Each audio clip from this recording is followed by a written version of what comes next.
Bonjour à tous, bienvenue sur la chaîne Fit and Physio. Je m'appelle Esteban et je suis kinésithérapeute du sport. Le but de cette chaîne, ça va être de vous aider à parler de rééducation, de réhabilitation, de réathlétisation, mais surtout de santé, de blessures, pour que vous soyez en capacité de reprendre votre santé en main.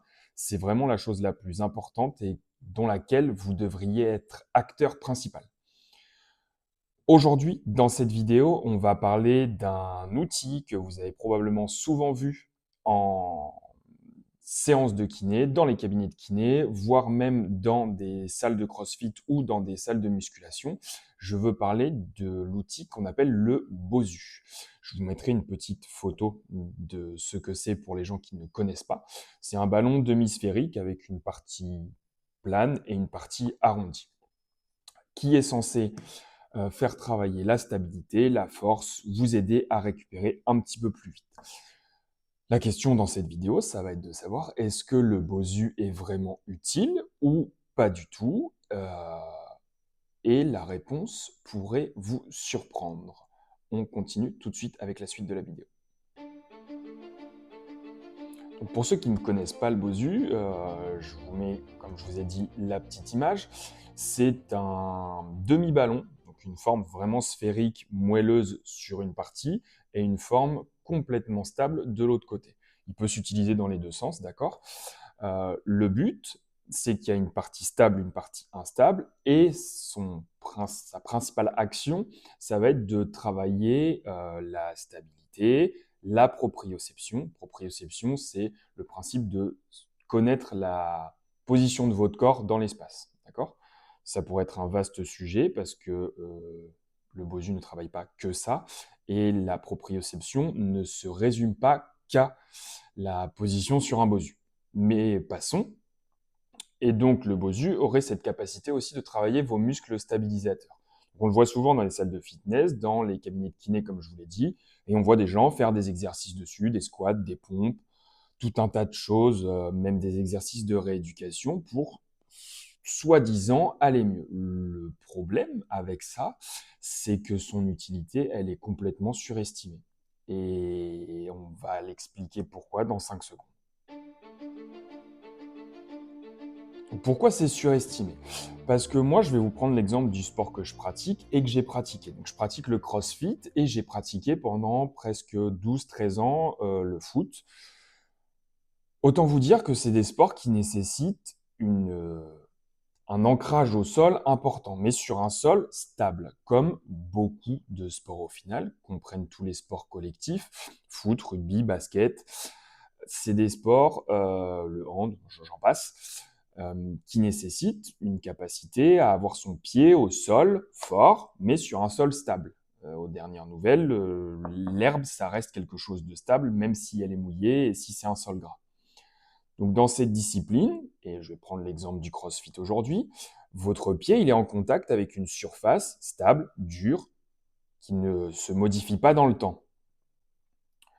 Donc en fait, votre corps, il a besoin de réapprendre à être fort. Si on prend l'exemple d'une cheville qui a une entorse, votre cheville, elle a besoin d'être forte, rapidement et efficacement sur un sol stable. Et qu'elle ne bouge pas sur un sol stable. Le problème du Bosu, c'est que vous travaillez sur une surface qui est instable. Mais ça change tout. Parce que ça n'est pas transférable. Vous vous doutez bien que un parquet et un ballon moelleux, ça n'a pas la même texture, mais du coup, vous ne pouvez pas produire la même force quand vous êtes dessus. Pourquoi ça pose problème? Parce qu'on en arrive à un principe clé qui est la spécificité. Si vous avez besoin de développer un mouvement ou de développer une qualité physique, vous avez besoin de la répéter. Vous avez besoin de vous entraîner dans une situation qui représente ça. Je vais prendre l'exemple du squat. Si vous voulez développer un squat, il va falloir squatter. D'accord? Mais il va falloir squatter lourd, par moments de différentes façons pour modifier un peu certains paramètres. Mais si vous voulez vous développer en back squat, il va falloir faire du back squat. C'est pas en faisant que du front squat que vous allez exploser votre back squat. Le problème, c'est que Si vous n'êtes pas spécifique à votre exercice, vous ne pouvez pas le développer. Donc, il va falloir m'expliquer comment vous pouvez vous entraîner sur un Bosu ou vous réathlétiser sur un Bosu en espérant développer des qualités physiques sur un sol stable. Ça n'a pas de sens. C'est comme si je me disais que j'allais m'entraîner à la natation en faisant du trampoline. Ça vous paraît complètement débile parce qu'en fait, pour être meilleur en natation, il faut aller nager. Il ne faut pas faire du trampoline. Donc, faire du Bosu ne va pas vous aider à transférer de la force dans un mouvement sur lequel vous avez besoin de stabilité. Une capacité d'explosivité, d'accélération sur un sprint lors d'un match de foot. Un des points qui va être apporté pour le Bosu, par exemple, c'est que ça renforce les muscles stabilisateurs. Alors oui, certes, mais ça peut être travaillé complètement autrement. Vous pouvez tout à fait travailler vos muscles stabilisateurs sur quelque chose qui est complètement stable. Ça vous demande juste un petit peu d'ingéniosité, ça vous demande juste de modifier quelques paramètres, mais on peut très bien, si on prend l'exemple tout à l'heure de ce qu'on disait sur une entorse de cheville, travailler vos muscles stabilisateurs de la cheville sur le sol. Il vous suffit juste de placer votre cheville dans une certaine position et ça la renforce. Plutôt que de vous mettre sur un Bosu, vous pourriez très bien vous mettre face à un mur, solide bien évidemment, sur une jambe, à prendre un wall ball et à le lancer contre le mur et le rattraper. Ou le faire avec quelqu'un qui vous lance un objet lourd et le rattraper.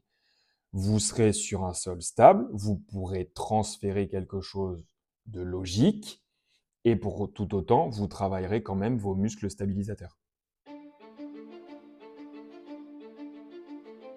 Donc, je ne dis pas que le Bosu est complètement inutile. Si on veut titiller un peu, ça pourrait être tout à fait transférable à quelqu'un qui fait de la planche à voile. On ferme cette parenthèse. Je vous l'ai dit, c'est pas complètement inutile. Ça peut permettre de diversifier certains exercices dans certains cours, dans certains contextes. Moi, par exemple, il m'arrive de l'utiliser avec les enfants parce que c'est difficile de faire une rééducation chez les enfants très spécifique à du renforcement musculaire. Il faut que ce soit fun, il faut que ce soit amusant. Donc, même chez l'adulte, à un moment donné, ça peut être intéressant de l'utiliser. Mais ce que je veux vous faire comprendre, c'est que c'est un exercice qui est très souvent surcoté, qu'on utilise à outrance pour tout et n'importe quoi en voulant développer certaines caractéristiques du corps et certaines caractéristiques physiques. Et ça n'a pas forcément lieu d'être. Il y a énormément de choses que vous pouvez faire, outre le Bosu, vous permettant de revenir dans la vie active ou à votre sport beaucoup plus fort et en meilleure santé. Donc pour résumer, le Bosu, c'est un outil qui est sympa, c'est drôle, c'est fun, mais il ne répond pas honnêtement à toutes les solutions miracles sur lesquelles il a été basé. Restez sur des exercices par moments très très simples.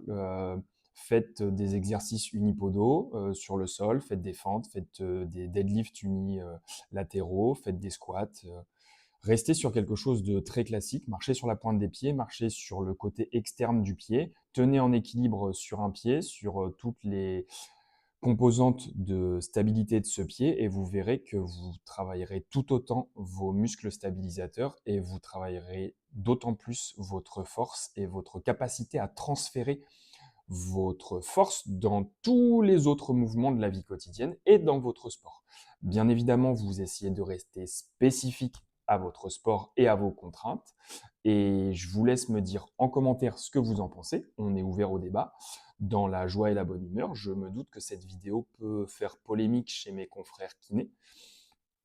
Je vous laisse vous abonner, liker la vidéo, la partager et on se retrouve pour une prochaine vidéo. Ciao!